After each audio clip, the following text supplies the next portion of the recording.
Pardon me and my tone. You can't step to my throne. They ain't working like me. I did this on my own. You asking where we been, huh? I don't know where to begin, huh? All this dirt on my skin. I just came here to win. I'm more than a man, I'm a monster. Somebody call a pastor, doctor. I got a 6 sense for imposters. So now I'm coming for the whole roster. It's not a game, why you playing with me? You could double back, lose track, try and hang with me. It must be in my veins, something you can't tame, cause I break the chains. Can't control me. I got the power. I got the keys, cause I break the chains. They try to hold me, I'ma push back. Just wait and you'll see. It was very casual. We were just kind of walking off the field, and he was like, "So what you gonna do?" I said, "I'm gonna come back next year." He was like, "Oh, okay, yeah, I'm excited. Let's go to Atlanta." And I was like, "Yes, sir. Let's make it happen." Like 99% of the people in this world want to be great. Would you agree with that? Yeah, they're called wannabes. 1% work to be great. Drop the mic on that. Yeah, I didn't sign any mustard bottles or golf balls. Maybe wish I had had a golf ball that night, you know what I mean? But I'm only kidding. Well, and realize it's the same game, you know. It's not like we're going to Canada and they're going to change the rules, you know. It's going to be the same game. It's going to be a little louder and playing at a different location. Oh my God, we should leave it at that. Okay. We should close with that. That is the mind blower of mind blowers. Good. Team makes 2 6 win. Play 4 makes breaks, 1 must always score. If it hurts, game breaks, we'll get you double it up, put on more steam. Protect our kickers, our quarterback, our lead, our ball game. All obstacles, block, cut, sides, 2 games after this win in. Rush it again, we're here for the first mate. Carry my team every 6 minutes. There on the field, the pride of the Southland band crisply marches into the Giant T. The rear, the roar of 97,000 fans rises with each rhythmic step. In the background, George Beaches is singing "Fight, Balls, Fight." The orange and white Shakers flood the air. The volunteers are ready at the north end of the football field to burst through the gate. They're coming now, racing onto the field through the Giant T. In that magic moment that says, wherever you are, it's football time in Tennessee. Welcome to the Talkin VAWLS Network. My name is Boogie Bentley. I'm Dauber. I'm Snake.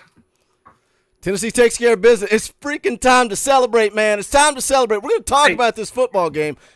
What? Dauber's cut me off right out of the gate. Hey, Boogie. Oh! I think we got that monkey off our back. I don't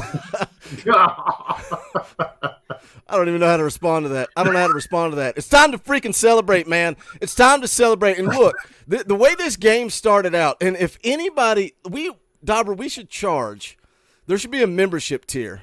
For $500 a month, you get access to the group text between me, you, and JP, because the negativity coming out of his mouth this entire game. But let me tell you something, guys.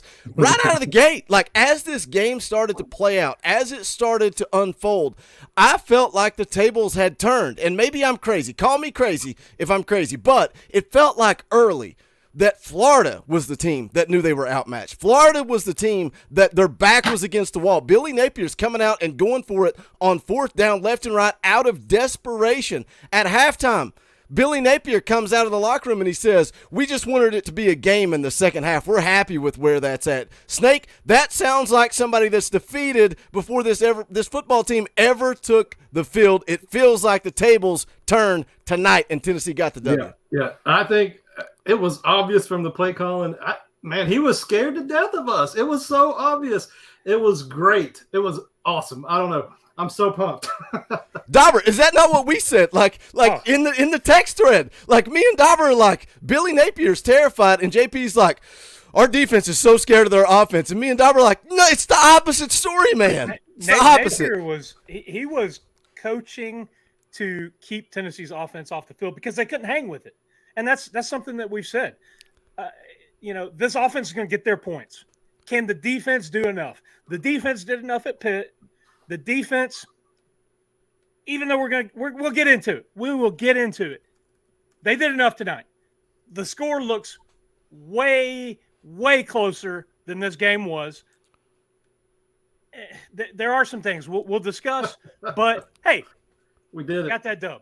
That's all that matters at the end of the day. And every time JP complained, I said, just keep scoring.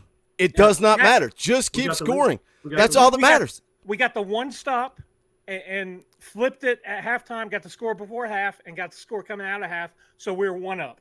So as long as we matched every score they had, it didn't matter. Just go score. Just go win the game. That's a bad way to look at it, because there are going to be games when you can't match team score for score, but it worked today. We got over 600 people watching live right now. Guys, hit that thumbs up. Share this thing out. It's a freaking celebration. Let's blow this chat up. We're going to stay live all freaking night if we have to. Who knows? Maybe we'll get crazy and it turns into a fan call-in show and we're on here at midnight. I have no idea. Let's run down the chat. Let's see what's going on. Samuel Reiner, Custom Knives, drops a $2 super chat. We appreciate it. It says, way to give us a heart attack. Yeah, Tennessee's never going to make it easy on you. They're always going to make it a little stressful, but at the end of the day, all that matters is you get that W. 4-0. It's so crucial to this season and the future of this program. Fido Productions for 10. Thank you for the super chat. Secondary is terrible. Snake, they're like perforated paper. They're terrible. If Florida would have come back in the last 3 minutes, I would have burned all of my Tennessee gear. We'll get there, Fido. We'll get there. We'll get there. Calm down. Be patient. Be calm. It's okay. Celebrate the W. Let's take the positives out of this game instead of jumping directly into the negatives, because this is a huge win for Josh Heupel and his program. Papa T with $20. Thank you, Papa T. Good to see you in the chat, buddy. Tennessee pulls out a victory. We are 4-0. That's all that matters. That is all that matters. Cody Branch for 2. Thank you for the super chat. How many ways can we try and give away a game? You can see the difference, like the pros and the cons, the optimists and the negative alls. It's like, man, just celebrate the win. 4-0. We're 4-0. That's all that matters. Guys, take a deep breath. All that matters is we are 4-0. Stevie J for 20. Thank you for the super chat. We are for real. And don't worry about LSU. We are coming for you next. Go Big Orange. Brandon Lee for 200. That ain't cheap. What do we do when they drop that type of stuff? We play the clip. We play. Money isn't everything. It's the only thing. And everyone has a price for the $1 Million Man.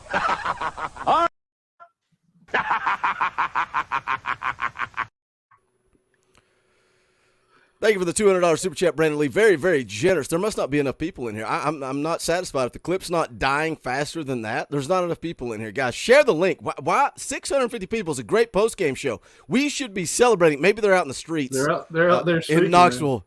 Yeah, maybe they're out there drinking with Tony V. With Tony V just out there with everything swinging in the wind. Brandon Lee, thank you for the super chat. Again, courtesy message. Monkey off the back. I did it. Dauber even had props. He had props. I don't even know what to say to that. Dauber had props going into this live stream. Brandon Lee, is the monkey off the back, Snake? It feels like a pretty damn big win, man. Feels like a big damn win. Yeah. You talked about Pitt being the game that got us over the hump kind of thing. This is the game that will do that. This is the game. This is huge. And I mean, it's amazing. Amazing. I cannot believe that we just kept going down the field, scoring on them. I'm not saying anything negative yet. Awesome. I'm so excited.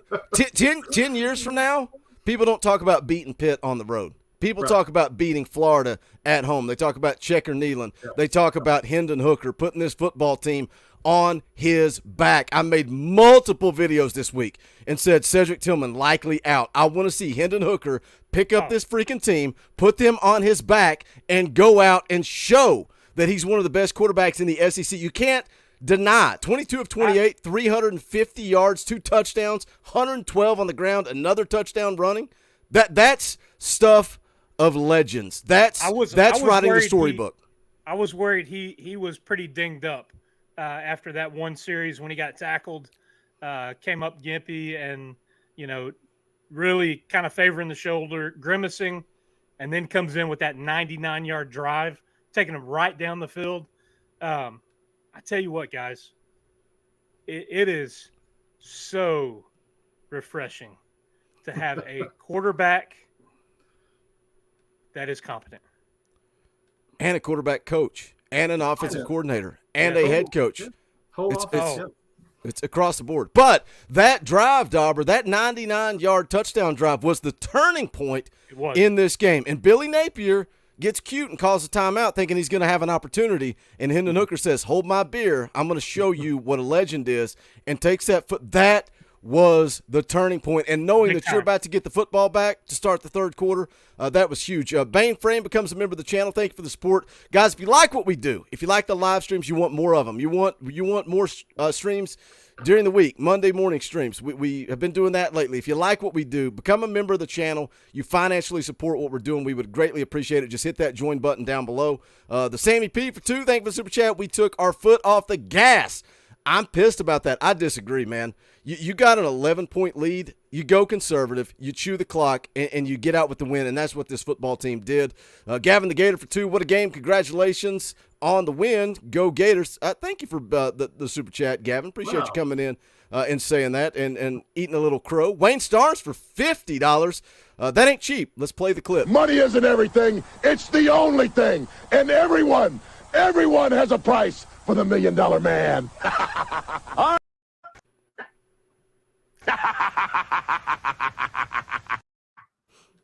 Wayne for $50. That is not cheap. Says Tennessee did what?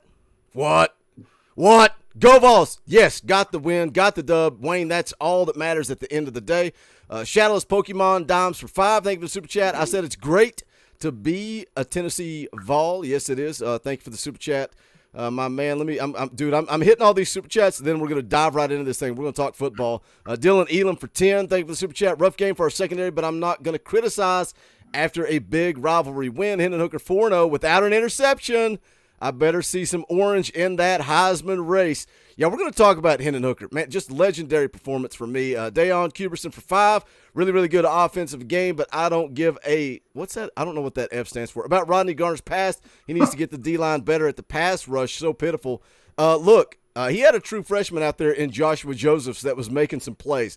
Let Rodney Garner go recruit, get his guys in there, and then we'll talk about – whether or not Rodney Garner still got it in the gas tank. Got a couple that are supposed to be coming. So, and you already got Joshua Joseph. Joshua Joseph is making plays 4 weeks in as a true freshman. Brian Roberts for 5. Lots of woulda, coulda, shouldas, but none of it matters. Go Big Orange. That's right, Brian. We're here to celebrate tonight. We're here to celebrate, be optimistic, and then we're going to break this game, break it down a little bit. But Sammy P for 2, Hendon Hooker for Heisman. Thank you, Sammy P. Man, the chat's going nuts. We still got 700 people watching. We appreciate you guys hanging out, trying to get all these super chats in. And I promise we're going to break this game down. If you guys could see my StreamYard, it's just blinking. I can't even read it. Dylan Elam for 5. How about MTSU beating Miami? Nico making some calls to Big Francis. We'll see. I think if you continue to have success, you continue to win, you go beat LSU, you go compete with Alabama, some people are going to flip. It is what it is. Bane Frame for 20. Snake, can you read that super chat for me? Yeah. What's it say? GBO. Go Big Orange. I'll take it. Go Big Orange. Thank you, Bane Frame, for the super chat. Timmy Williams for 5. I'm 52 years old, and I feel 20 after this win. Life is great. I don't know. I feel like about 15 years got taken off of my life during this game. Brent Bridges for 10. Sorry for saying this, but I got excited when Hooker got hit hard early this game. He always plays insane once he gets hit. All right, let's. He got a little fired up on that one play that they were holding him down, and he was trying to get up and run tempo, and he gave him a little shove. I think that was kind of the juice that he needed to get going. I mean, he was playing great up to that point, but I think that really got him laser focused. I mean, 22-28. That is the Hendon Hooker that we saw to close out the year last year. So for all the people questioning his accuracy and his efficiency the first couple of games of the season, that's what we've seen from Hooker. And that, like Boogie said, that game it'll go down legendary in terms of the play and the grit that he showed. I'm going to come back and get your super chats. Like I said, we want to have a conversation. We want to put on the show. Appreciate the tips. I will continue to come back to them and hit them every so often. So we appreciate all the support coming in. Appreciate you guys hanging out. Make sure you do smash that thumbs up. But yeah, let's talk about Hendon Hooker, because again, it's the question leading up to this point, Snake, has been about Hendon Hooker's accuracy and can he dial it in? And I felt like he had a couple of misses. There was one there he was rolling out of the pocket. Warren was wide open, and he just missed him. Had a couple of throws that were off, but overall, again, 22 of 28, 350 yards, 2 touchdowns, adds 112 on the ground. We talked about going into it that this coaching staff, we saw what Southern Florida did against the Gators, and they got the quarterback involved. We saw a lot of Hendon Hooker early. He got banged up. He kind of went away from that just a little bit, got the running backs more involved. But like Dauber just said, like we talked about, legendary performance from Hendon Hooker tonight. Yeah, no doubt. I mean, he had, like you said, he had a couple of passes that were questionable, but man, how many times did he chuck it up and there's a guy wide open, and everybody, every Tennessee fan that I know of was probably like, oh my gosh, please be on target, and he hit him. He just kept doing it, kept hitting them. The grit, the grind. I mean, he got up, he's grimacing. That was awesome. He was going for it, and I mean, I don't think there's any way he was coming out that game. What do you think? No, that's what was so funny. That because Dauber, when we were texting, Dauber's like, dude, he's banged up. I was like, no. He's writing the storybook finish is what he's doing. Yeah. So I'll piggyback on that, Snake. That's something that I said last year.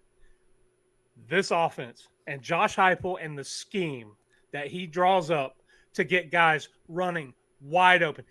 Jacob Warren on that wheel route. Nobody even anywhere close to him. What was it? 45-yard. Yeah. There's 3 or 4 plays every game like that. It's amazing. Yeah. And that's it's just very foreign to us. unbelievable. The amount of coaching that is going on in Knoxville compared to what we have seen is just off the charts. Yeah. And it's why I had that confidence when the game, the way it was playing out, man. And I don't know, it's just this weird confidence early. Like I just felt like Florida was the one that was kind of grasping at straws. And, we talked about Anthony Richardson all week and, make him beat you. Make him go out and beat you. And, when you compare his numbers to Hendon Hooker's, statistically, 453 yards through the air, that's PlayStation numbers, 2 touchdowns. But then you look at efficiency, 24 of 44. He threw the interception. He had the fumble. 17 carries for 62 yards. If you take him off the board, Tennessee did a good job stopping the run. They played the ground game well. I think Tennessee basically came out and said, if you're going to beat us, it's going to be Anthony Richardson. We're going to sit back. And at times, I'm screaming and saying, bring the freaking heat and stop this soft stuff. Stop sitting back in zone. But at the end of the day, Dauber, it felt like they were just sitting back waiting for Richardson to make a mistake, and he did it twice, and it cost him the game. He did, but that's the thing that we kept throwing back and forth. And I said it to you and JP, and I said it to some of my other buddies. I said, this cushion that Florida is getting is way too soft. And it is that bend but don't break. It is that try to get one more stop, hold them to a field goal. But the way Napier was calling this game, the way they were playing, they were going for it 4th down no matter what, where they were on the field. And it was just that was insane. I could not believe that. To go for it in your territory multiple times. One was inside the 20. But what does that say? It says you're the underdog. Completely scared. Yep. That shows some big balls by Napier, though. I mean, he stuck those guns. Yeah. Yeah, kudos. I mean, you got to give him credit for that. What was there, one punt in the whole game? I think so. One punt. Tennessee didn't punt. We didn't punt. No. Amazing. But like you're saying, the confidence going into this game that we had, but it was a different confidence. It wasn't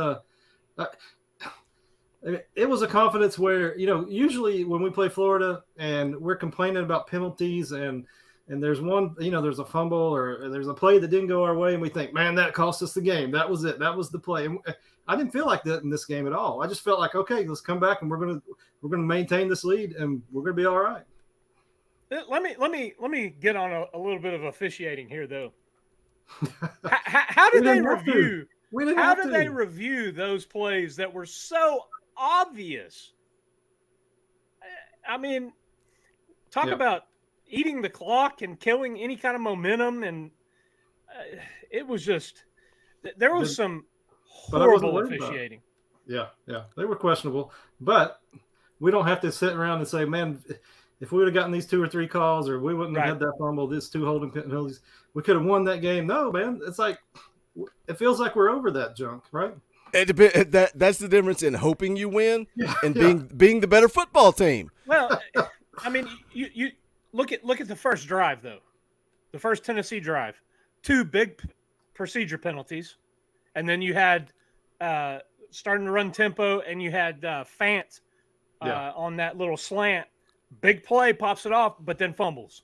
So, I mean, that is the mistakes. And those are the things that you look at this team last year and you look at previous coaching staffs, mistakes like that, penalties like that, special teams errors like not securing an onside kick. That's what costs the game. But a good team finds a way to grind out a win. That's what's so weird about the whole game, Dauber. Like, I should be Battered Vol Syndrome was in my back pocket all week, like all week long. Every time I got confident, I got nervous, I got scared, I got anxious, and then as the game started, I was like, "Oh, Billy Napier is terrified," and that gave me confidence. Like Josh Heupel's confidence gave me confidence, and I'm like, "We're the better football team. Yes, we're gonna go take care of business." But there's no but. We took care of business. We did. But did you not have the thoughts creeping up in your mind? No. I'll be honest. No. I said Tennessee's going to Tennessee it. I had the strangest, not until they got that last onside kick did I get remotely nervous. Like all the time that JP was texting us, I was like, "No, shut up. Like, just keep scoring. I do not care. They cannot stop Hendon Hooker. Just keep scoring. That's all that matters." But the mistakes we made at the first of the game, in years past, we would have just nosedived, right? Right. And granted, we got over it and we got better as the game went on. It was early when I thought that. Yeah.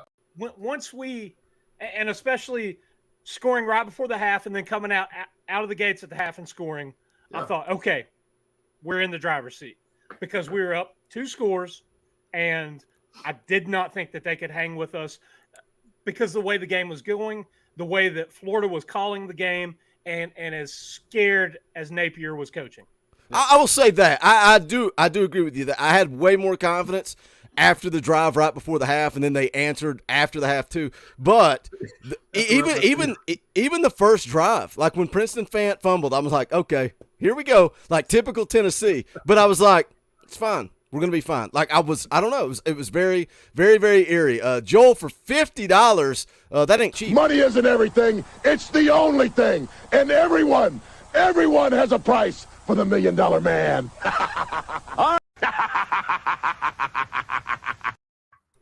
Joel for $50 says, "Bring me in, coach." Look, I love you, Joel. But we're rolling with 3 on the post-game show. It just makes the dynamic easier. Joel was messaging me at halftime saying, we got to do it. We got to do a halftime show live right now. And I'm like, hold on a second. I'm working right now. Like I'm taking notes. I'm promoting. Joel, I love you, and I appreciate the super chat. But we're rolling with 3. Let me go back. Let me refresh the super chat window here. And let me get caught up. This is the easy way to do it. I do like that the clips are starting to die because so many of you are coming in to the chat. We got almost 9. Let's get this freaking thing over 1,000. Tennessee just beat Florida, number 11 versus number 20. Absolutely huge win. Smash the thumbs up. Share this thing out. Let's blow up the chat. Let's celebrate. Let's celebrate in here tonight. Let me get caught up on Super Chats. Brian Roberts for 5 says, all these fans, in quotations, on the chat, trashing our coaching staff. We won. It was Florida. Can't we ever be happy? Brian, I agree, man. I came into the show and said, we're celebrating tonight. We're not being negative. We will break the game down and analyze it a little bit, but we're celebrating tonight. Justin Thorne for 2. If we get off the field on 4th down, it's 38-0. I don't care if it's 2-0, 80-0. A dub is a dub. We're 4-0. Let's move on to LSU. Joseph NR for 2. Defense stopped the run and made AR-15 beat them. Yeah, that's what they did. Like, I truly believe that was the game plan. Like, they just said, all right, let's sit back, let's stop the run, and we'll see what Richardson does. And he had a big day, but it doesn't matter when you lose. Andrew Garland for 2. Francis decommit. Miami lost to the Middle Tennessee. I hope so. We'll see how that plays out. Just keep winning. Put on more steam, and I think you're going to flip some guys. Stevie J for $20. Thank you, Stevie J. Give it up for Josh Heupel for turning the culture and this team around in such a short time. So true. So true. We went into this game expecting to win, had that confidence, got it done. Pistol for 2. Thank you for Super Chat. It's good to be a Tennessee Vol. Indeed. Austin Byers for 5. Glad we won. I want to make it known that if we beat LSU and beat Bama, making us 6-0, I'll Super Chat $500. Somebody screen capture that and send it to me. I need to make sure I save that. Just, you never know. I mean, you never know. Just don't put for Dauber at the beginning of it, and that will be good to go. Archangel for $20. Thank you for Super Chat. I was 35 at the beginning of the game. Now I'm 65. LOL. Yes, 100%. Stevie J for 5. Dauber is such a Debbie Downer. Go Vols. I don't think you were even that negative, man. I don't think you were even that negative. I usually don't get that.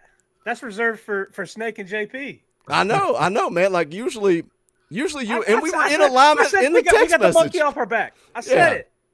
Yeah, we were in alignment in the text with JP. So yeah, I'll do. Thanks for the Super Chat, Stevie. I got to defend Dauber. Usually, me and Dauber are in alignment. Snake and JP are the Negavols. It is what it is. Send your hate mail to them at COG Sports Cards and at Vols JP. Speaking of COG Sports Cards, go give them a sub real quick. I don't ever plug Snake enough. I'm like, dude, you got to remind me that you have a YouTube channel. That's why you're on here doing the show, so we can plug your stuff. But Snake's committed to the show. Appreciate you hanging out with us. Let's keep rolling here.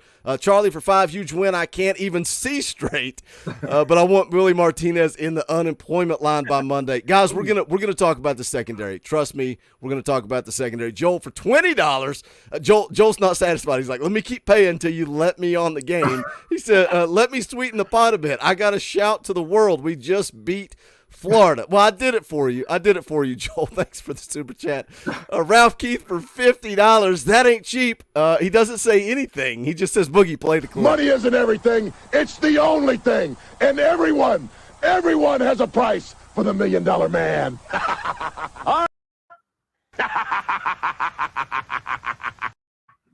Appreciate that, Ralph Keith. Very generous. Doesn't even say anything. Just a $50 Super Chat. Billy Napier joining the show. What? New member. No, Billy Napier, I thought's been a member for a while. Yeah, it just flashed up. He may have upgraded. I bet he upgraded his membership because Billy Napier's been a member for a while. Nice. Yeah. Maybe handle your locker room. Yeah, Connor Cameron for 5. Wait a second, I hit the wrong button. Let me go back. Connor Cameron for 5. Boogie, you're expecting us to beat LSU. If we don't, are you disappointed? That might be a better question for a Monday morning stream. I think I'm going to do a Monday morning stream, and we'll dive. Let's not dive into LSU yet. Let's save that.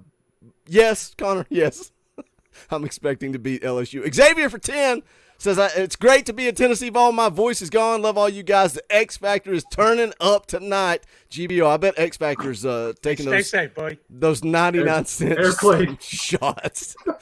Randy Bandy for 2. Seems like the refs were against us as usual. James Schrum for 5. Florida being scared to punt made this game much closer than it should have been. Kenneth Gordon for 5. Doesn't say anything. Just puts a tip in the old tip jar. We appreciate that. Kenneth Traeger Gator for 2. See y'all in the swamp next year. And he puts a laughing face. I don't know if you want to see us in the swamp next year, buddy. But thank you for the super chat. All right, we're all caught up. Let's dive back into this game. Should we get negative yet? Or do you want to keep the positivity rolling? Man, we got to talk about all kinds of stuff. Let's talk about the catch. Let's talk about Ramel Keaton. How about Ramel Keaton? We talked about how big that drive was right before the half, and a big part of that was Ramel Keaton going down the sideline. Snake, if that doesn't make the ESPN top 10, that's the catch of our season, man. I mean that might have who knows, that might have been the thing that kept this game in, us in this game. I don't know. You don't know. I mean, that was amazing. 43 yards down the sideline. Complete extension, completely lays out. Absolutely huge. Good teams find ways to win the game. That's what it was. Look at that picture right there. You mean that catch right there? The that is one way we found to win the game. It's an amazing catch. Who's going to step up for Cedric Tillman? Squirrel White's what the chat said. Did Squirrel have a catch? I don't even know if Squirrel was in the game. I didn't see him. Dude, it wasn't even just that catch. Like, Ramel Keaton had 3 catches for 69 yards. Brew McCoy had a big day. Jalen Hyatt had a big day. But Ramel Keaton, that catch was legendary. He also had another big-time catch, came back on a hitch, broke a couple of tackles. Ramel Keaton had himself a day today. 100%, Dauber. Oh, my gosh. I just accidentally kicked Dauber from the studio. That's what he gets for sitting there going. Dauber's like, what just happened? I hit the wrong button. I tried to take the screen share down, and I just kicked Dauber off the show. I dreamed for this moment. So, Snake, it's just you and I. What you think about tonight? The catch. Amazing. I'm telling you. Sammy P says, bye-bye, Dauber. Marcus Rush says the catch was game-changer. Absolutely huge, man. Absolutely huge. I'm telling you. And Brew made a difference, too. I mean, sorry, Dauber. I hit the wrong button. I'm like, oh, no. Go ahead. I made a rookie mistake and kicked myself out. No. I was trying to get your screen share off, and I hit the wrong button. Hey, go ahead. I was going to say, this game, mark it down, is going to be huge moving forward for this season. And I said it in the tailgate show, because Tillman's absence, Hooker had to rely on other people. The familiarity and the comfort with guys like Brew McCoy, guys like Jalen Hyatt, guys like Keaton, the confidence he has in those guys is now up. So you can spread that ball around. You get Cedric back. Oh, man. We've talked about it before. The athletes in the wide receiver room, if they're all rolling, man, that's 3-4 guys at Hooker's disposal. And if he's being efficient, spreading that ball around, how can you cover all of those guys? And stop the running game. Let's not sell the running game short. Tennessee ran the football for 227 yards. And, a big old chunk of that came on Hendon Hooker, 112 yards. But, you got to cover him too. Right. And you got to stop the running backs. Yeah. You got to stop Jabari Small. I love the fact that it was 3rd and short and they go under center. Let me say something, man. You guys can say that we need a big physical back. Jalen Wright, Jabari Small, 3rd and short, 4th and short, they hit the hole hard. If the line doesn't block, guess what? They're going to run into the back of somebody, and it is what it is. They're hitting the hole, and they're hitting it hard, counting on their offensive line. But Tennessee ran for over 220 yards. Jabari Small averaged almost 5 yards a carry. Jalen Wright didn't have as good of a day, but still had the short yardage touchdown. But the bottom line is when the game's on the line, when it counts, when we're talking about SEC games, and, we can criticize the Akrons, we can criticize the Ball State games, we can do whatever we want to do. When the game's on the line, when it counts, when you need a win, you're going to run Hendon Hooker because that's what gives you the biggest opportunity to win, Snake.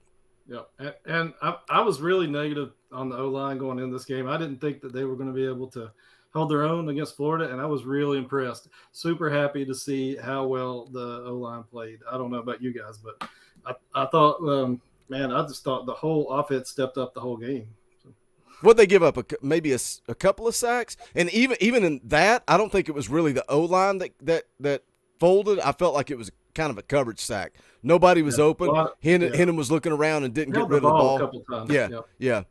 It seems like if he can get out of the pocket, he'll make plays. But if he sits back there too long and nobody's open and he gets bottled up, he doesn't get rid of the ball. He kind of holds on to it too long. But like you said, those short yardage downs, when typically we're like, oh, it's not going to work. But man, they got to push, and we went forward. So major props to them, I think. Yeah, we talked about it earlier in the week on Tuesday on our fan call-in show, which if you're a member, you can get in on all of that stuff. But talked about this game and the importance for recruiting. You had 12 5-stars in the house tonight for this game. Nico was there, but you had a lot of other big guys there. So to have them there, to have Neyland rocking like it was, to have the offense with the excitement and electricity, and to be able to get a gut check and grind it out. Yeah, like I said, the score wasn't indicative of the game as a whole. It was score's way closer than the game actually should have been. But man, I think it's big time. Big time for Josh Heupel and this staff, and big time for this program moving forward when you look at 23 and 2024 and just the future of this program. And even still, when you talk about the game being closer than it should have been, when you look down the stretch, Heupel's focused on getting the win. That's it. The odds of Florida scoring, kicking an onside kick and recovering it and going and scoring again are slim to none. And yeah, we're all watching it unfold, and it's like, okay, they scored. Okay, there's the onside kick. Okay, here comes the Hail Mary. Tennessee loses.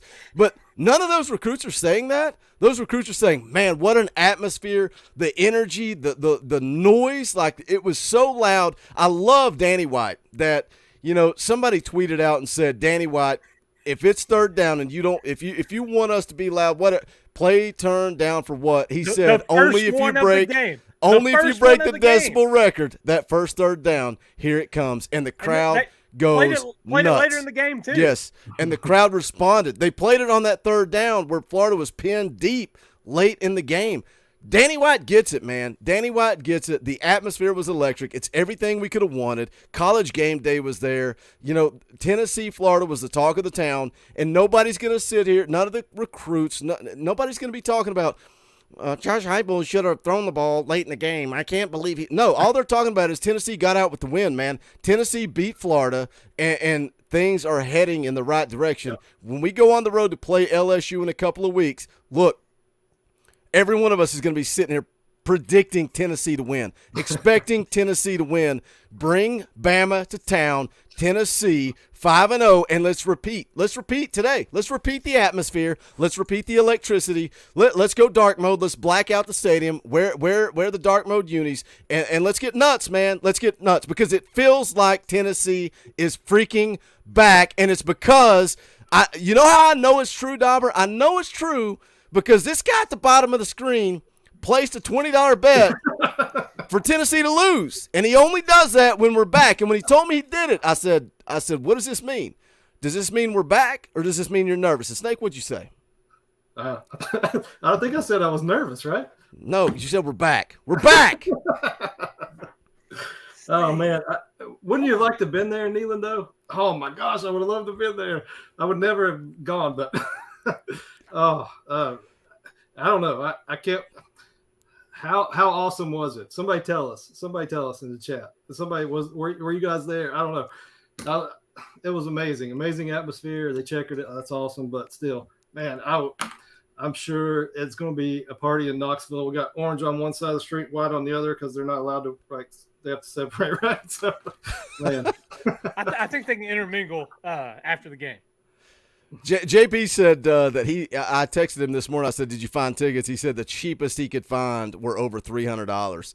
Yep. And he's like, I just can't bring myself. And I was like, man, I get it. Like, I would love to be there, but at the same time, when you're putting on a post-game show, that's part of it. But at the same time, man, I just like to like thinking back to when we had season tickets.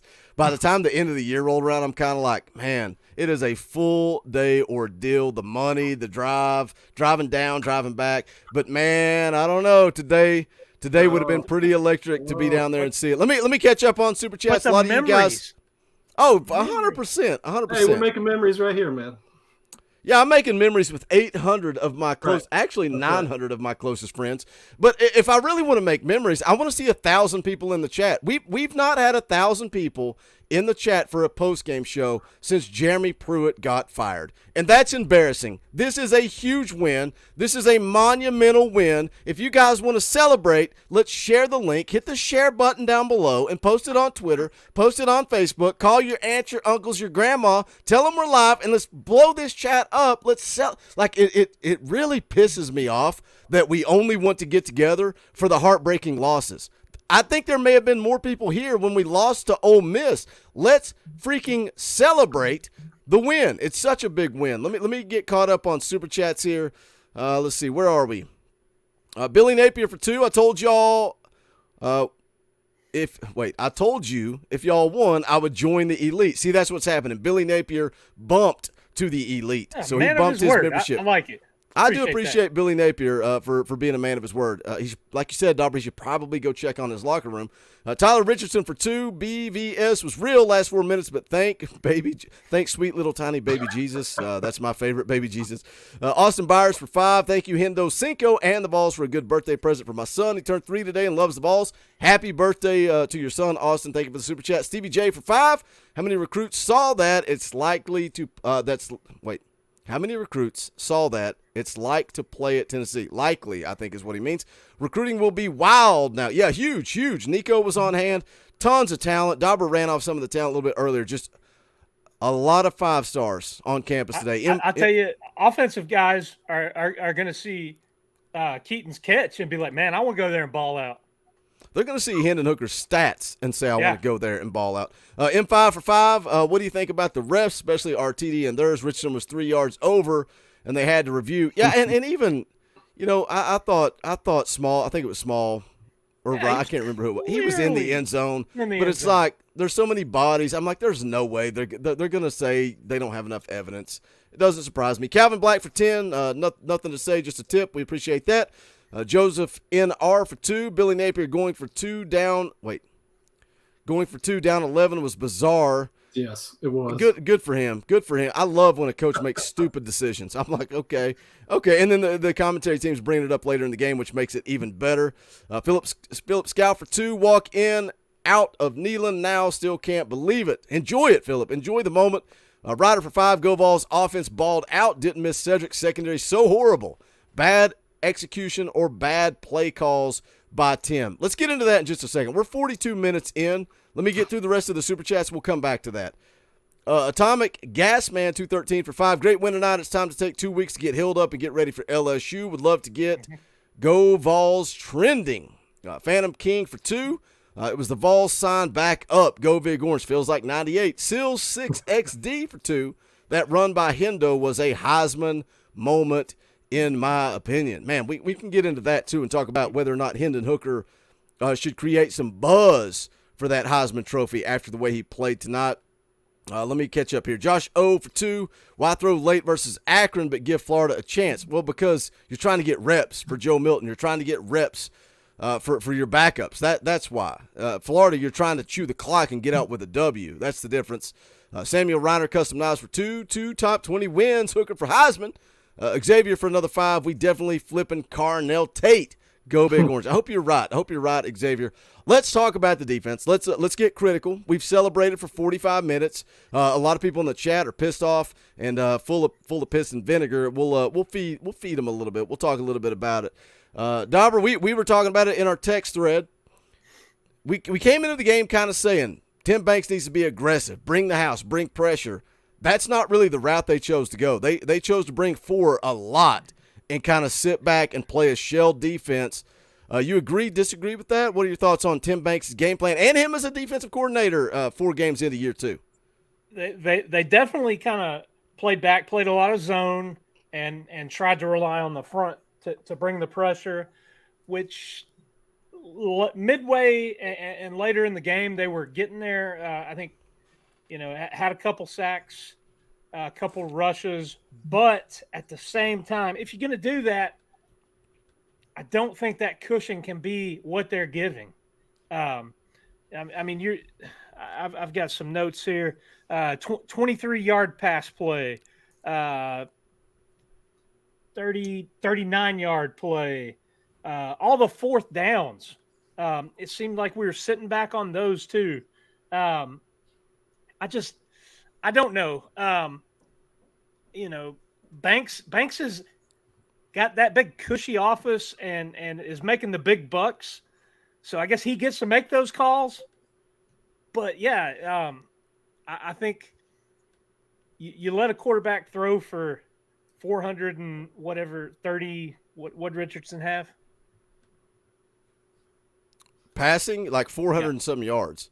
Yeah. 453 yards. 453. You let a quarterback throw for that much, man, I think you need to make some adjustments in game and put the clamps on a little bit, because it was at times they were ripping off chunk yardage. And I was led to believe that Anthony Richardson was not that great of a quarterback. I think he had 0 touchdowns coming into this game. He couldn't throw the ball out of a wet paper bag. All these criticisms of him, and then he comes out and is dealing it all over the field. So I do think that the back end still remains a little bit of a liability. What do you think of Wayne's response there, Snake? That's because Tennessee's defense never played nickel or dime. They were kind of lined up to stop the run. And, I don't know, man. Like, I'm not happy with the defensive game plan, but at the end of the day, they won. And once they got out in front, it was kind of like, whatever, just keep doing what you're doing. I just wish they would have brought more pressure and got after Richardson, because he's not been good under pressure. Yeah, I mean, we all know what the defense is. At least I think we do. And the defense, the front four, in my opinion, at this point is not world beaters, right? They're good, but they're not going to get in there and push the Florida O-line around like Florida's studs up there. And our guys are doing the best they can. When we tried to bring pressure, I thought it just didn't work. I don't know if you guys saw it. We had a lot of times we'd bring a guy around the corner and he'd just run into the back of the other defensive lineman or something like that. The secondary struggled. We all saw it. Hadden had, I thought, an awful game. But like you said, this is a good athletic team, and for us to go out and almost control the game. I mean, I know there were times when it wasn't controlled, and they played just like they always play against us. They came out and played their best. They always do against Tennessee, right? They came out and we weathered the storm. So, you can say, well, yeah, I mean, Banks is I feel like Banks did what he had to do with what we've got. And I don't know. We tried. I think the stuff that we tried just didn't work because Florida is actually pretty good, is my opinion. Well, and go ahead. I was going to say, to your point, Boogie, as much as you can criticize the secondary and those big chunk plays, they did hold them to 141 rushing yards, and that's 62 yards by the quarterback.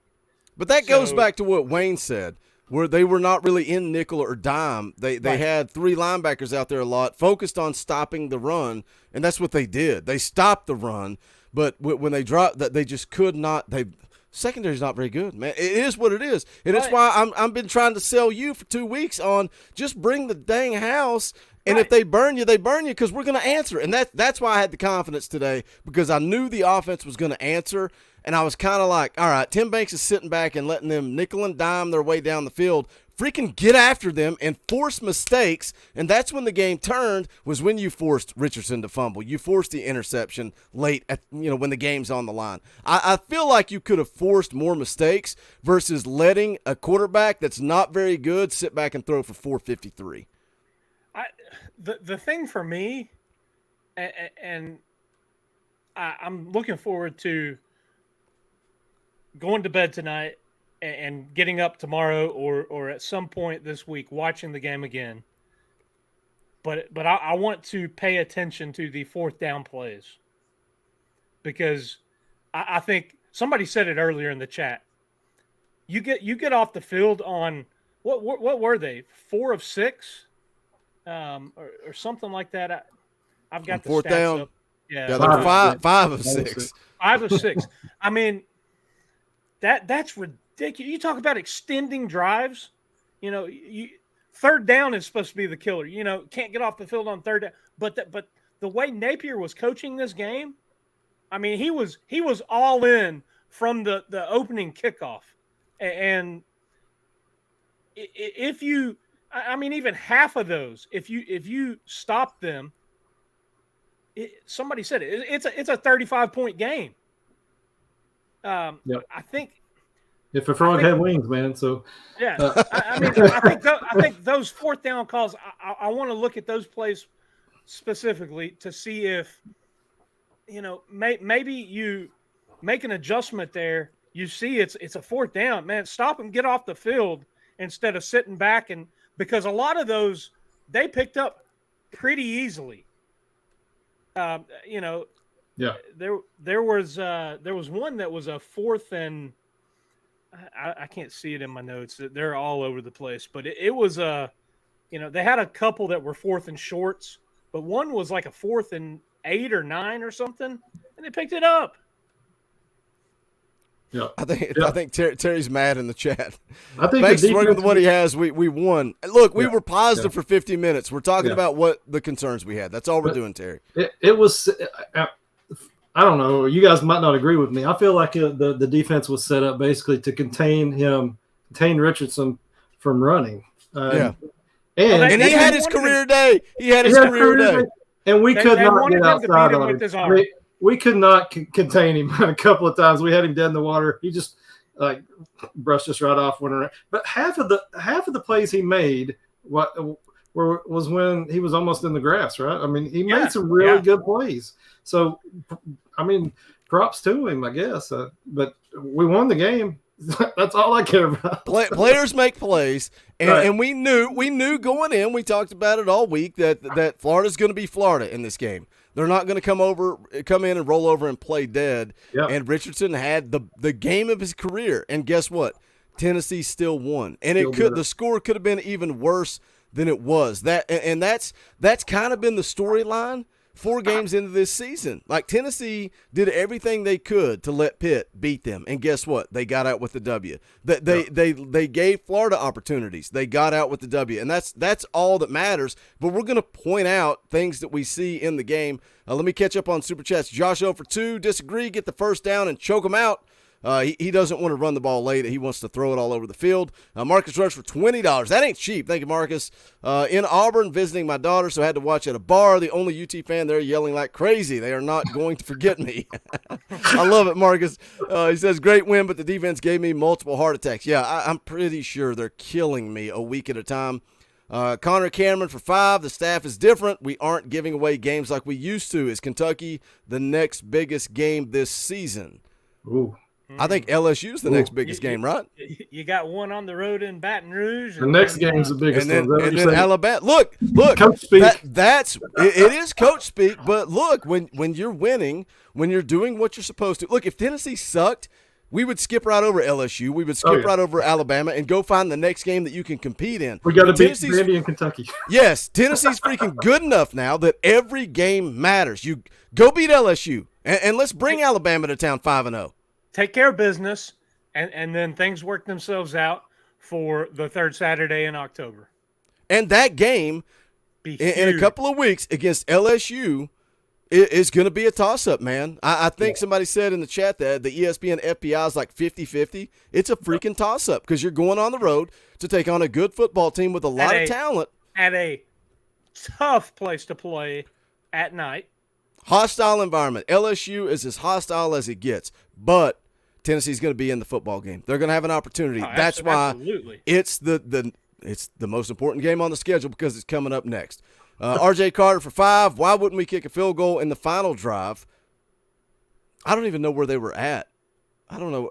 It doesn't matter. I don't know where they were at. Were they within field goal range? I don't even remember how far they drove on that last drive, and they went for it on 4th down. I think Heupel was trying to eat up the clock. You get a first down there, the game's over. Yeah. What were you up? They were up 5, so you kick a field goal, it's 8. I think he's just going for it. Why not? RJ with another 5. Wait, he says the same thing. Why wouldn't we kick a field goal in the final drive? Thank you for 2 super chats, RJ. Appreciate that. Sills 6XD for 2. Florida was averaging like 200 yards a game. Just saying, yeah, they were. But again, like we just said the last 5 minutes, Florida's going to bring their best against Tennessee, and that's what they did, and it wasn't good enough. We're 4-0 and moving on. Dustin Sellers for 10. After all the Florida negativity, we all knew we were going to get tested. Lots of solid play on offense, okay pass rush, but the play calls on 3rd and 4 always third and fourth always got by us. And that's what Dauber's talking about. I'm with Dauber. I need to go back and watch. I watched this game kind of not casually, but I was like watching the overall picture. I wasn't trying to, all right, let's pay attention what's happening here. I just felt confident, man. I was trying to sit back and really, truly just enjoy the game. Josh O for 5. It's not about throwing the ball all over the field. We ran clock in a couple of other games this season by passing for first downs, convert, and win. I agree with Josh O. Just get the freaking win. And Josh Heupel, I like the fact that he slowed it down, ran the football, and tried to get out of there with a win, and they got it done. Logan Overcash for 10. I feel like we are nitpicking UT's defense. Florida played desperate the whole game, plus Richardson had his game of the season. Beat LSU. Absolutely agree with that. I think it is. Hey, wait a second. Probably. I told you guys. Let's be positive. We gave 40 minutes of positivity, and we're still pissing people off. Go ahead, Dauber. I was going to say, it is probably so foreign to try to call a game against an opposing coach that is playing Tecmo Bowl. Yes. And not, I mean, his game plan was ridiculous. Lane Kiffin, just go for it. So, it was wacky. Just I'll leave it at that. So, at the end of the day, yeah, I mean we're nitpicking in the sense that we won the game. Yes, we're all happy, but we're nitpicking in that moving forward for this team, there are things that need to be cleaned up. If you want to go to Baton Rouge and take care of business, if you want to be in the game in 3 weeks in Knoxville against Alabama, there are things that this team cannot do that they did tonight against Florida, against Alabama. You have to improve upon things. Look, we're almost an hour into the postgame show. Usually we go an hour. Should I be a shill, Snake? Should I be a shill? That's what I do on the NCAA streams. I shill for money. Like, should I just do it? Man. Yeah. Should I just shill for money? Okay, yeah. I'll shill for money because the chat. A lot of people in the chat are saying, Boogie, I want to watch the postgame stream. I want to watch the postgame press conference. You guys can't wrap up. I want to watch the postgame press conference, and I'm fine with that.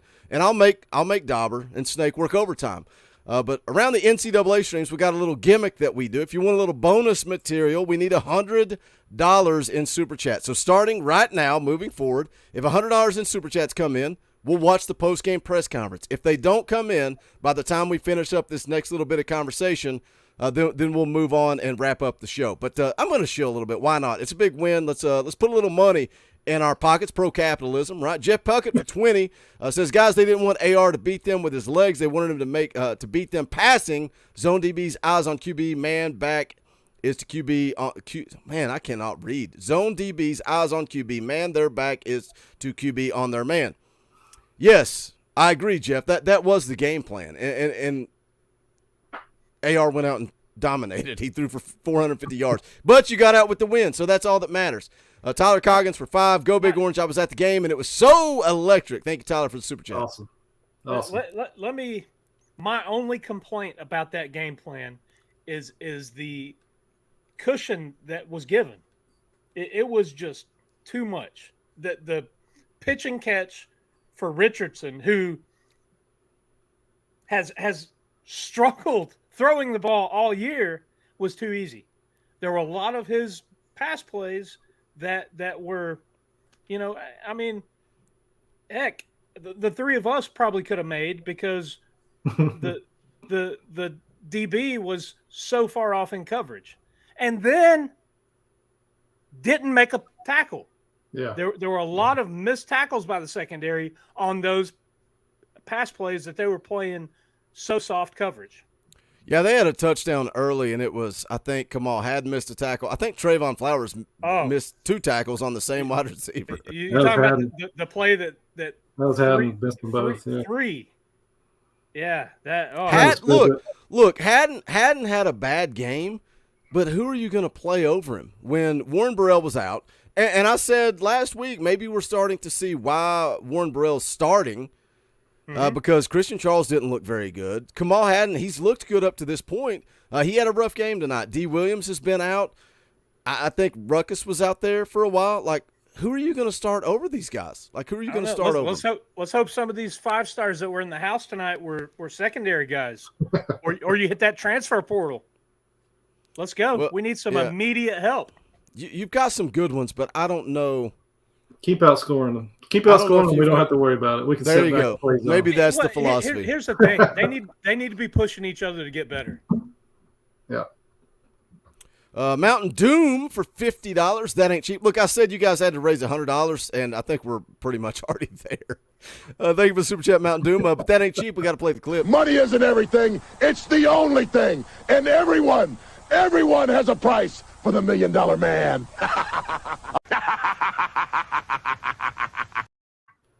Mountain Doom says Battered Vol Syndrome started kicking in when Florida. That's the only time where I was like, oh, okay. Now I'm a little bit nervous. When they recovered the onside kick, I did start to question some things, but we got out of there with a win. Thank you for the super chat, Mountain Doom. Very generous, $50 super chat. Jared Burton for 10. Felt like Florida was trying to cover by going for 2. I don't know. I think their coach is an idiot. I don't know. I don't know why he was going for 2 there. Doofus Puncher for 10 doesn't say anything, just says, hey, I want to get $100 so we can watch the Josh Heupel press conference. That's $70. Redneck Dwarf for 5. Thank you for super chat. Contain AR. Send the defense back to learn angles and stop arm tackling. Redneck Dwarf, very, very, very upset. That's $75. We're $25 away from watching the Josh Heupel press conference. If you want us to go ahead and watch it, go ahead and, number 1, smash the thumbs up. Number 2, we need $25 to come in super chats. Let me do a little bit more shilling. Go check out the official merchandise of the Talkin VAWLS Network. You can go to bonfire.com/store/Talkin VAWLS. I did not want to make these shirts. I did not want to make the shirts. I think it kind of toes the line a little bit, but you guys wanted Buck Fama t-shirts. You can see there, it's limited edition. If you want one of these Buck Fama shirts, you better get it soon because I'm going to delete this off the merch store and it's going to be gone forever. And it could be tomorrow, could be a week from now. I don't know. So if you want one, you better get in where you fit in because they're going to be gone and they're going to be gone soon. For the fans, by the fans, means something around here. You guys wanted them. You guys got them. Go pick them up. Bonfire.com/store/Talkin VAWLS. You can see as I scroll down all the old faithfuls, any and all support. Greatly appreciated. All you guys that pick up the merch, I would love to see pictures. I know people were wearing them inside of Neyland Stadium. I would love to see them some pictures of that. Tweet them out, post them in the Facebook group. I would love to see it. But also, if you want to support the channel, hit the join button down below. As little as 99 cents a month, you can become a member of the channel. If you want to give a little bit more, all the way up to $10 a month. Anybody that saw the tailgate show, you guys get to come on, be a part of the show. We also do a fan call-in show every single Tuesday night at 9 p.m. Eastern time. You guys get to come on. act like Sammy P, who is an absolute lunatic, yell and scream into your microphone. It's always a good time. Or you could be like Jordan. You could talk about Polk County and high school football. I don't, whatever you want to do, whatever you want to do. For the fans, by the fans. If you guys like what we do and want to support us, hit that join button down below. Let me refresh. I think I got a couple of more super chats here. Let me refresh and see where we are at. Man, I saw something earlier. Dauber doesn't want me to Pre-game, read the Boogie, super chats. that you were talking about. I was trying to fill in while you're looking for it.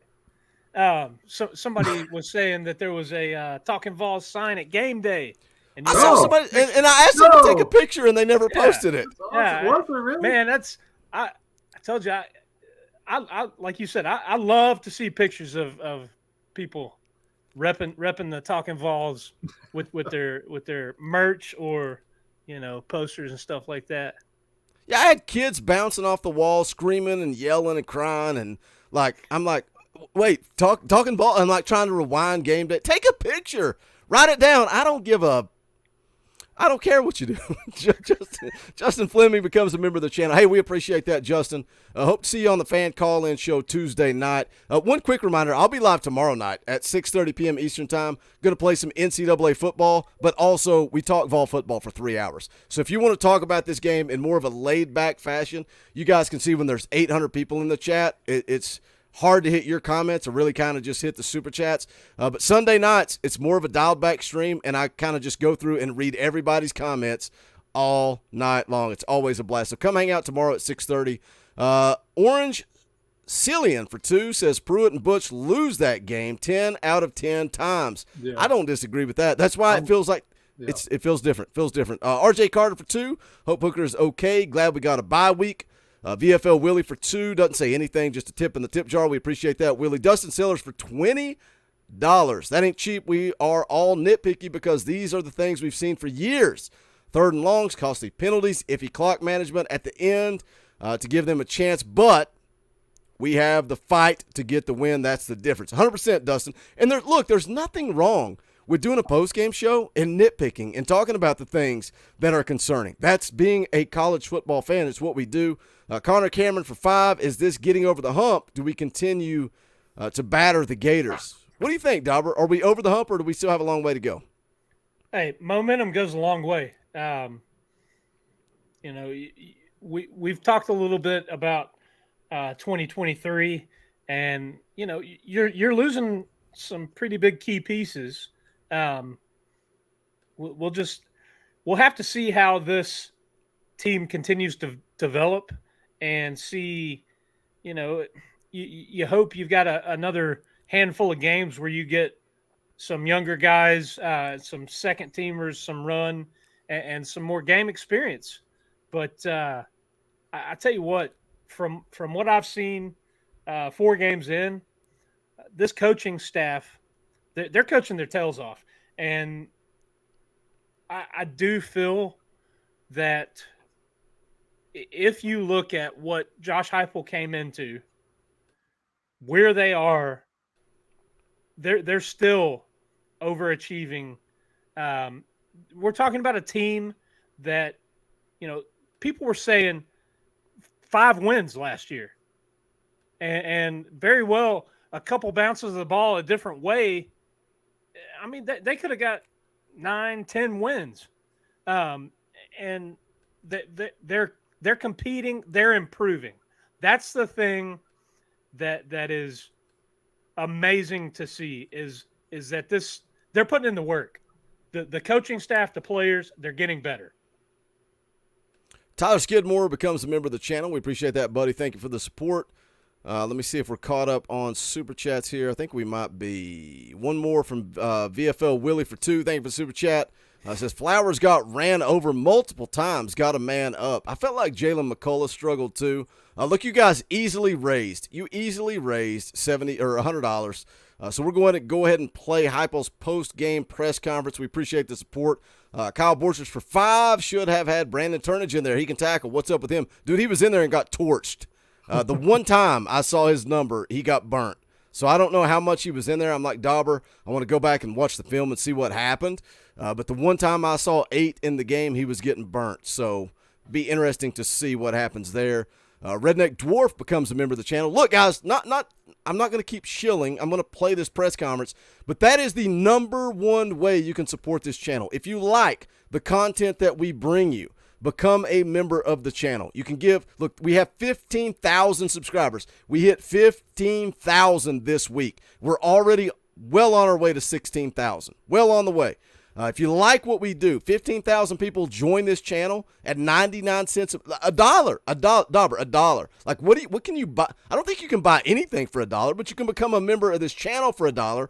And if 15,000 people do it, we're going to be going live every single day. If we go live on Tuesday and Wednesday at night, guess what? We're going to go live on Monday, Thursday, Friday for morning shows. That's how you can support this channel. If you like what we do, hit that join button. We would appreciate it. Pecan for $5. Thank you, Pecan. Long time no see, buddy.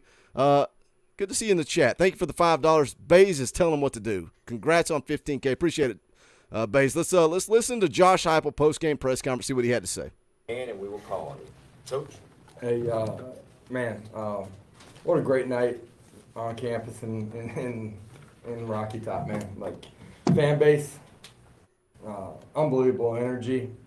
Knew it would be that way, man, but it even surpassed my expectations. Vol Walk was unlike anything I've ever seen as a college football player or college coach, man, and the energy inside the stadium was electric. You guys are a huge part of this win tonight. Appreciate everything that you guys have done here as we've tried to build this program. Really excited for our players, just the growth that they've shown, the ability to compete no matter what the score was, no matter what was going on in the football game, just resilient and fierce competitors, and where we've grown in the time that I've been here. Just really proud of our players. There's a whole lot that we can do a whole lot better, but the goal for us is to find a way to win each Saturday that we're on the field and be the best football team, and we were able to do that tonight, and great game, man. So it was fun having a lot of VFLs back too, man. We had a lot of former players back. It's great to have guys, I mean, from all eras too, the 80s, the 90s, 2000s, 2010s. It's important that we have those guys around. I appreciate those guys making the trip and being a part of this tonight. I'll open it up. David, then Rob. Josh, after a week of build-up and opposites day, not a real typical game day for you guys, what does it mean for this program to win a game? What do you mean, not a real typical game day? I mean, going on game day, obviously you have game day here, all that stuff, all the sort of pomp and circumstances today. What does it mean to win a game in this situation? The game day atmosphere, this is Rocky Top. This is what it is. There's been some times where it hasn't been that, but man, ball walk the way it is, that stadium rocking the way that it is, that is Rocky Top for our recruits and for our players. It's what we've built, and this is one of the great stories in all of college football. And that's why the stadium looks the way that it does. I thought our players handled the week itself in a really positive way. I told them early in the week, like everything that we worked for, just having been a player, like blocking out the outside noise is not real. Like it's everywhere, and so you're going to hear it. Understand the opportunity. Don't listen to Boogie Bentley's videos talking about pressure and expectations and the need to win this game. Block out the outside noise from Boogie Bentley. Man, people crucify me for saying anything. Players are listening, Boogie. Players are listening. How much confidence, Dauber, do you see in that man's face? Like when he's talking about this is Rocky Top, this is what we do, this is what it should be. Like, he is confident. He's not arrogant. Oh, yeah. He's confident. There's such a difference, man. Just listening to him talk gets me fired up. Well, and I think it's sincere and legit. I think it goes beyond just coach speak. He's talking about, and he sees these kids every single day.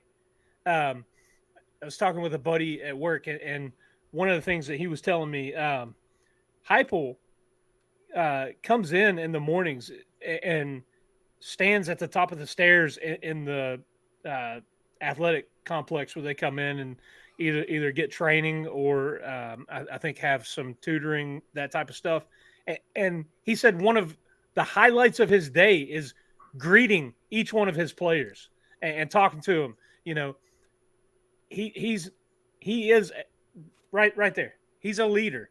There was a lot of criticism for when he came in to this job and the things he was doing. People were saying, it's hokey. He's the leadership stuff that he was doing, the team building. But that's what this program needed. They needed somebody to step in and grasp the culture. And I tell you, he's done it. If you can bring somebody in that was outside the program in, and then have them immerse themselves, he is. You know, he comes out on the field before every home game and throws football with his son. You know, the things he does. It is awesome to see. And I think the results are that they're matching that. You know, the players are bought in. You see that. It's obvious. And it's authentic. Like you talking about him greeting the players. Like if you talk to anybody in the media that's like in the building and around the building, it's every day. It's not like, oh, I did it for the camera or I did it for this or that, or occasionally. It's every single day. It's, you know, like you said, the people in the chat saying it, he is an authentic leader. Zach Cherry for 10. Thank you for the super chat. Calls blast me. I don't care. We have the reincarnation of Steve Spurrier in our head coach, and I love it. I don't know what we gonna whip they mother. I don't know what that F means, and I don't know what the A means, but we appreciate the super chat, Zach Cherry. Snake, how much do you put into it, too, where he said, you know, I was a player? I think he relates to players so well because he was a player, and not just – he didn't play high school football. He didn't play at ETSU. He played at an elite level, and I think number one, it helps him relate to players. Number two, like I talked about with him on game day, he is cool. He is collected. He has that confidence without being arrogant. Yeah. I mean, it looks like it to us, and I'm sure in the locker room he's a lot different coach than maybe a coach that had played in the band in high school. Or wow. Well, I mean, I think we've had one of those, haven't we? I think so. I could pull up pictures, but I won't. And then another coach who was just like a jerk, right? And like cornbread. So I don't know. I almost felt like he was going to cry when he gave his little opening here. Like he was so sincere. It felt like. I mean, made me want to cry. Like, and then the guy asked the question. He's like, "What do you mean different atmosphere? Like this is our atmosphere. This is what it's about here." Instead of saying, "I don't know how much you know about football, buddy, but this is how you do this." Like he's like, "This is it. This is where we want to be. Like this is the real deal, guys." So, man, it's awesome. What I love about the emotion is like go back to, somebody brought this up. I think maybe during the Pitt game when he was celebrating with the players versus Butch Jones when they hit the game-winning field goal when they beat Georgia and he's out there taking a knee. Nobody's celebrating with Butch Jones. He's by himself. Whereas Heupel is in the middle of everybody because they love him. Brian Roberts for 5, thank you for super chat. Heupel fell in love with Knox when we played Ole Miss. I think he really loves it here. I agree. Like, you know, and he has to put out there, you know, I don't stand for throwing stuff on the field, but that's the best atmosphere. You know, it's like, you should never throw a golf ball at Lane Kiffin, but that was the best atmosphere I've ever seen in my life. He loved it. He fell in love with Tennessee. Wayne Stars for 2. Exactly, Boogie. Heupel gets it and is real, man. I feel like we freaking have our coach. I feel like, man, I'm so scared to say that we're back, but dang it, it feels like we're back. It feels like we finally have a freaking coach, Dauber. We finally have our guy, and I feel like we backed into him. You know, Danny White has done a lot of things for this university. You know, we talked about it earlier. You know, he listens to the fans, and he knew the type of coach that he had in Josh Heupel, and he tried as hard as he could to not go down there and get him. Yep. He said I did everything I could to not hire Josh Heupel. But I mean, like you said, I think we did kind of roundabout back into a home run hire. It is. Somebody said it earlier in the chat. You know, people want to say he can't recruit, he can't coach. It's gimmicky, man. The stuff that this staff has done, recruiting wise and transfer portal wise, that's where I think this coaching staff has made their mark and has helped this flip of the program and this exponential, turn about face, is bringing guys in that have had these instant impacts. Case in point, your quarterback came from Virginia Tech, was nowhere near as successful at Virginia Tech as he is right now. He's getting coached up. Yes, he's in a system that benefits a quarterback, but, man, he's balling out. So are your wide receivers. Cedric Tillman, 8 catches in 3 years. Brew McCoy, 1 year of football in 3 years. He's playing good football. Jalen Hyatt struggled, playing good football. Josh O for 10, thank you for Super Chat. Butch took a knee after UGA because his old marching band injury flared up on him. That's possible. That's possible. Josh, thank you for the Super Chat. Knoxville Predator catcher for 5. This game should have been 45-27. Great game, though, and our defense has won us 2 close games. Thoughts on Georgia? I don't want to talk about Georgia. I don't want to be negative. I don't want to piss people off.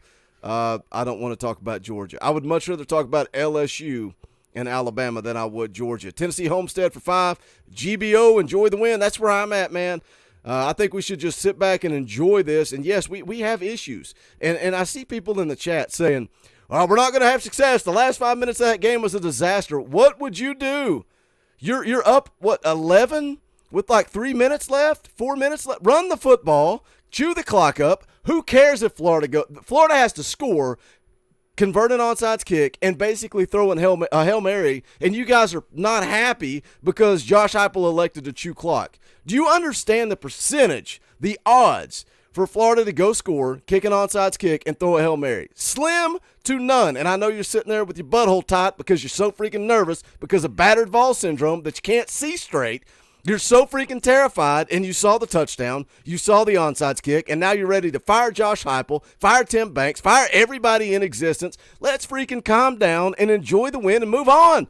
We beat a tough Pitt team on the road. We beat Florida at home. We beat them once in the last 17 years. Let's celebrate, calm down, and freaking enjoy the moment, boys. Enjoy the moment.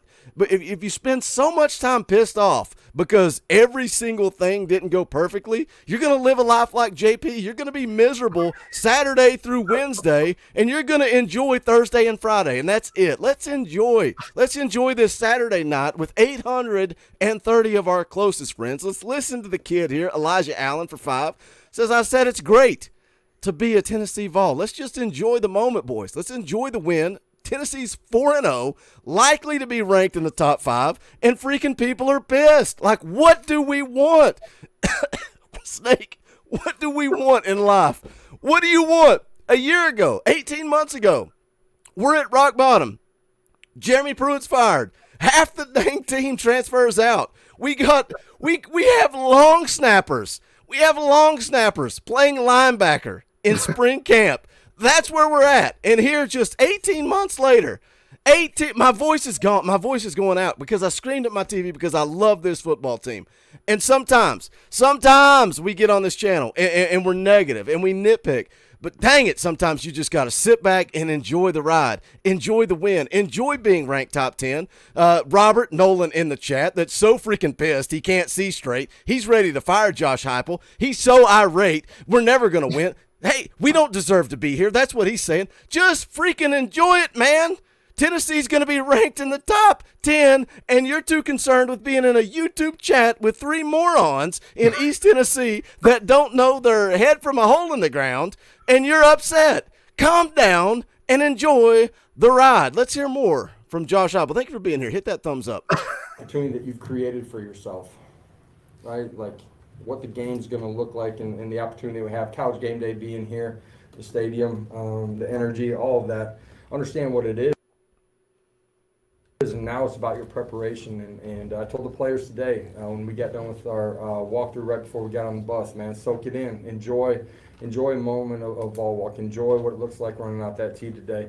And then reset and be fierce in the way that we compete for each other. And I thought they prepared in a great way, and then they were opportunistic and competed really hard for each other today. Coach, the touchdown drive, 99 yards just before the half. How significant was that, and just is that kind of a snapshot of Hendon Hooker and a senior quarterback? Yeah.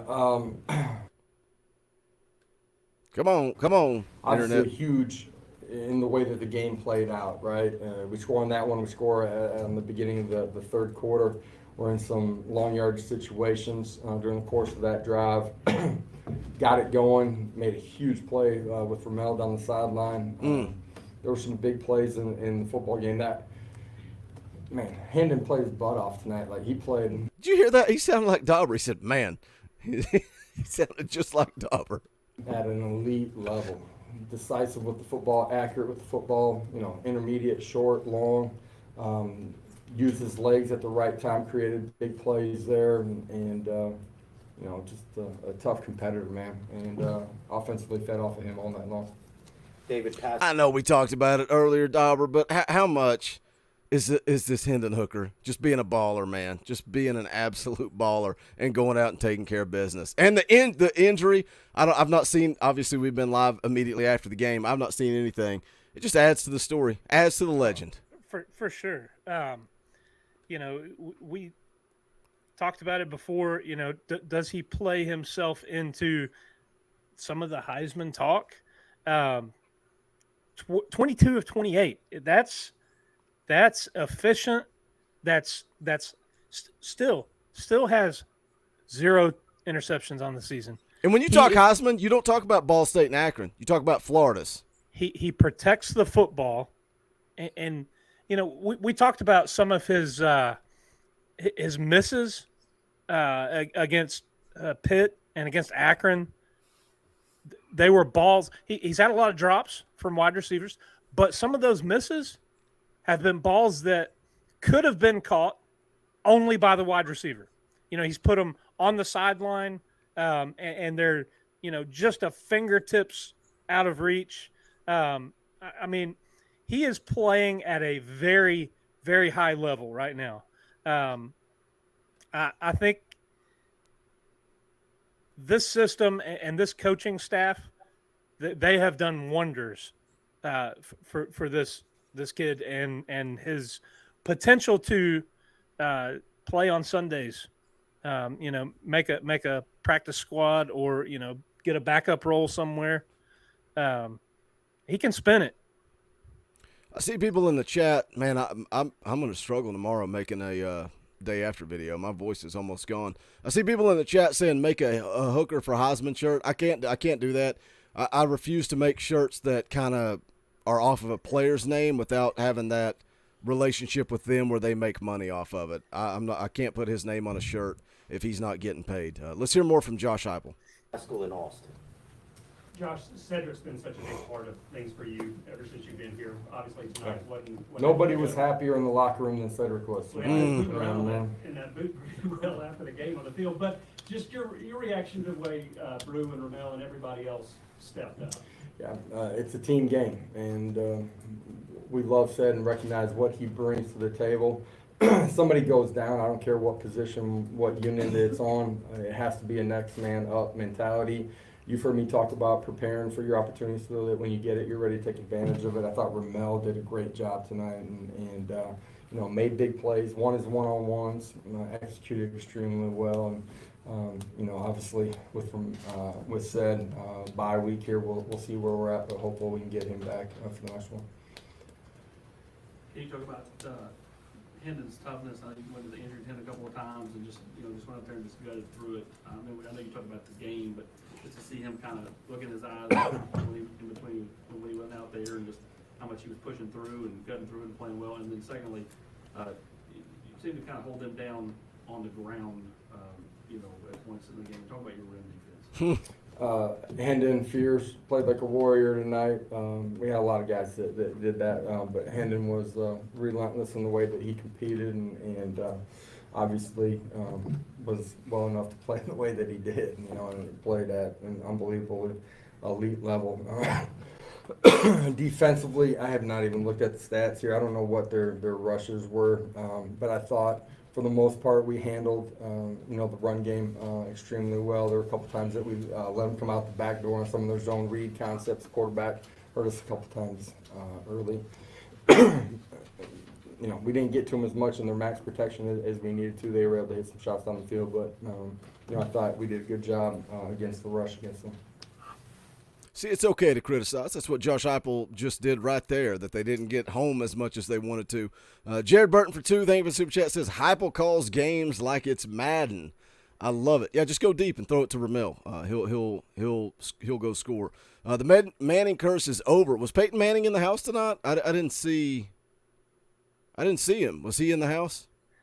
I had read that he was supposed to be there, but it wasn't in CBS's storyline apparently, because all they cared about was Richardson's storyline. and 16 out of 17, right? How many times did they say that? Gosh almighty, if you can't watch that game and not understand that they're pulling for Florida, they want Florida to win. I don't know what you're watching. That was the entire story. Yeah. Danielson's the worst. He's a piece of garbage. He's awful. Jimmy and Wes. Your offense was incredibly efficient, other than a couple of fumbles. Just talk about what made it. That was it Hendon Hooker or other things that led to it? Yeah, the fumbles were critical, hurt, and then the fourth downs where we weren't able to convert. We had been executing at a really high level there. Those were things that hurt us in the football game and changed the way the game was played. Gave them an opportunity, to hit an onside kick and have a chance there at the end. But at the end of the day, there's a lot of things in all three phases that we can get better at. However, we'll take this one, enjoy it. Get choked up, he's gonna cry, man. He's gonna struggle to make his day after video too. Maybe he'll get it together. Him and Bob will do okay. Today sort of kind of lives by that. Did you see this kind of a potential in him? I mean, that he could step up and make kind of these plays in these games? You guys have seen him when he's been given the opportunity. He's made plays. That's in the early part of this year. It's last year too. Hendon's got great confidence in him, and to me that tells you everything that you need to know about Ramel, the player. And we have a ton of confidence in him too. Excuse me. Every program that they evolve has to have sort of benchmarks. What part do you think winning a rivalry game, beating ranked teams, has in the overall picture? I don't know the answer to that, other than this was the next one on our journey here this year. Our kids competed and prepared in a great way, found a way to get a win. It's huge for our fan base. Obviously, the past is the past for the guys, coaches, and players inside of our program, but it's something that obviously our fan base is aware of. But I'm really proud of our guys, man. They compete, man, and today was a great example of that. Joe, then Vince. Yeah, Josh, just wondering what you're thinking there down the end after they get that onside kick, they get kind of in range, and then the aggression that you guys had on that final play. Yeah, make a play. Didn't want to. That's a good question right there. I don't know who asked that question, but did you guys notice that too? After they converted the onside kick and the game's on the line, all of a sudden they're bringing heat. Like they're bringing pressure. It's almost like they knew it was going to work. Why the change there when the game is on the line? That's an interesting question. You guys don't want to comment, so I'll let Josh go. Just sit back there and pat it all day long and find a way to get off the football field and come away with a win. Don't say that, Snake. Find a way to come up with that one on the second attempt, and there's some things that we can do better. Clock management to change that too. Josh, a couple things. I know a lot happened afterwards, but how big were those defensive stops early when Florida drove on you guys a couple of times and they came away with no points? Yeah, the early part of the game, both teams go down, don't get points early. The stops, the missed field goal, the pressure we apply on the field goal, all of that was a huge part of the football game. And our kids were resilient, continue to compete, and there's some things defensively that we did really well. There's some things that we got to get better at. Just communication, being in the right spot as far as our drops in the secondary, playing a little bit tighter in some of the situational football. Got them in second and long, decent amount. Just didn't get off the football field in second and long, third and long the way that we need to. I know you got to probably look at the tape, but how much did Omari Thomas pop out to you with some of the plays that he made today? Yeah, deflected ball, I think, there in the late part of it. Did a really good job in the run game. Obviously, we'll see a lot more as I watch the tape. David, then Austin. Josh, when you look at Hendon tonight, how close is that to the best you've seen him in, and to get him to reach the ceiling you think you can have? What do you need to see from him? I mean, it's a really efficient night, you know. Good in the pass game, really good in the run game, decisive, controlled it. You know, had 6 incompletions. I don't know what they were, but man, he was efficient and effective all night long, and fortunate and love having him as our bigger guy. I asked you about this on Thursday when you talked about just having all the recruits in and having the atmosphere. When you look around at the end of the game's over and the team's celebrating, although the students, but you look around the stadium, it's still checkered. Yeah. What do you think that? Packed house through the end. You look at our players over with our student body at the end of the game. I've never seen a scene like that at the end of a game after it's over. It's a huge part of the impression and the energy that the recruits see and feel, and it's real and it's genuine, and you know, they get an opportunity to see what the locker room's like too, which is huge, and there's a lot of positive things inside of our building, the culture that we're building. 2 more questions, Mike, then David Pascal. Yeah, Josh, I mean, obviously you've got some familiarity with the Heisman Trophy as a former runner-up. When Hendon has this sort of performance in this type of offense, do you embrace the kind of attention and popularity, I guess, that he'll get out of a performance like this? Yeah, I mean, you continue to win, you continue to play the way that he is. You're going to get a lot of attention, deservedly so. Be mature enough as an individual and as a football team to handle it, but those things are you know, as you continue down this journey here over the next month, you got to continue to play the way that he is, but he's special.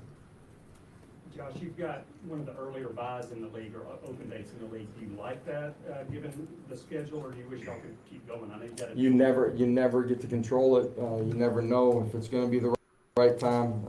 For us, it is the right time. We get an opportunity to have some guys catch their breath and hopefully get a little bit healthier, and that's in all 3 phases of the game. You know, offense, defense, and guys that are playing on special teams too. All right, thank you.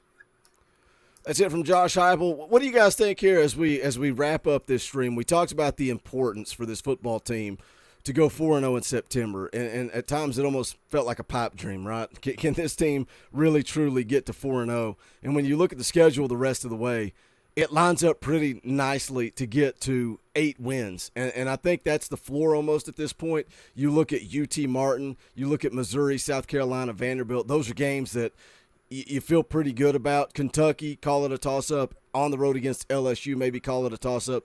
This football team, Snake, has the opportunity to go out and win 8 or 9 games before it's all said and done. Yeah, I think that might be the expectation at this point. I don't know what you guys think, but shoot, man, you keep playing like this and you pull off a couple other big wins, it's going to be a pretty special season, I think. I don't know. I think they can do it for sure. How big can it get, Dauber, if you go on the road here in two weeks? And they asked him there right at the end of the press conference about the timing of the bye week. That's something that Eric Kane has talked about previously on his show, is it being a little early in the season. Josh Heupel says there kind of likes it because you got Dylan Sampson banged up, you got Cedric Tillman banged up, gives you time to catch your breath, get healthy, go on the road to play against a tough LSU team. It is good right now with what is going on with this team, but you put that schedule up there. There's some tough sledding coming up, so you know, you'd like a little breather in between a couple of those other games too, because try to run through the gauntlet of the SEC, particularly the SEC East, and particularly with Alabama being Tennessee's permanent crossover game. You know, you're facing a tough team week in and week out in the SEC. You go on the road. You know, we touched on it before. Baton Rouge at night under the lights. That's going to be tough. You do have some key pieces right now, a little banged up. Interested to see what they say about Hooker and how banged up he truly is, and how much that he did have to gut it out, and you know, that just adds to the storybook finish to today, the way he capped off his performance. But moving forward, it is key to get some people healthy. It's all about momentum. Right now, like you said, 4-0 to start this season. Something Tennessee hasn't done. I'd seen something earlier. 2016, they started 5-0. So, get some people healthy. Let's just move to the next one. It's going to be tough, but it is definitely doable. It's a toss-up. And then who knows from there? Alabama hasn't looked like Alabama teams in the past. You carry that momentum from today down to Baton Rouge. You handle business down there, and you come back to Knoxville. This team and this fan base, if today was any indication of the excitement and the passion and the volume and the insanity that will be present with a 5-0 team, possibly could be a top 5 matchup. Man, they beat LSU on the road. I think they'll bump into the top 10 after this week. And, you talk about starting 4-0 with 2 wins over ranked opponents. Yeah. A pretty good Pitt team on the road, and then number 20 Florida comes to town. You put them to 0-2 in SEC play. Just a huge win for this football program for Josh Heupel. Like I said, it continues the trajectory of the program. All the recruits on hand today. Just a big-time win. Let's celebrate the win. We can talk about the critical things, the things they need to get fixed, but let's celebrate this win. We're going to wrap this thing up. Thank you guys for choosing to be here with us for the post-game show when you have so many other options. We appreciate you guys. If you hadn't hit that thumbs up, make sure you hit it on the way out the door. I'll be dropping a video in the morning, the day after. I'm going to go sleep. Hope my voice comes back and I can make a video and kind of talk a little bit more in-depth about this game, what I saw, what I liked, what I didn't like. And then tomorrow night, 6:30 p.m. Eastern Time, I'll be going live, playing a little NCAA football, talking Tennessee football as well. Come hang out for that. Probably do a morning show. If you guys want a morning show on Monday, leave a comment after we go off air. Let me know. I can do that. If not, that's fine. We'll do the Tuesday night fan call-in show, Wednesday night regular Wednesday show. Since Tennessee is off next Saturday, we'll take next Saturday off. There will not be a live stream on Saturday, so just to let you guys know of that. But that's going to do it for this one. We appreciate the support. He's Dauber. He's Snake. Go sub COG Sports Cards on YouTube if you're into ball cards, collecting, all that good stuff. Dauber's going to stop me real quick. He wants to let's hope Dauber doesn't get me demonetized. What? Did you see my message? You're muted, man. You're muted. You got to be better. You got to be better at screen sharing. You're muted. I didn't know they sang that about Florida. Right in the middle of wrapping the show, Dauber wants to share Twitter. That's going to do it. He's Dauber. He's Snake. My name is Boogie Bentley. Go Big Orange.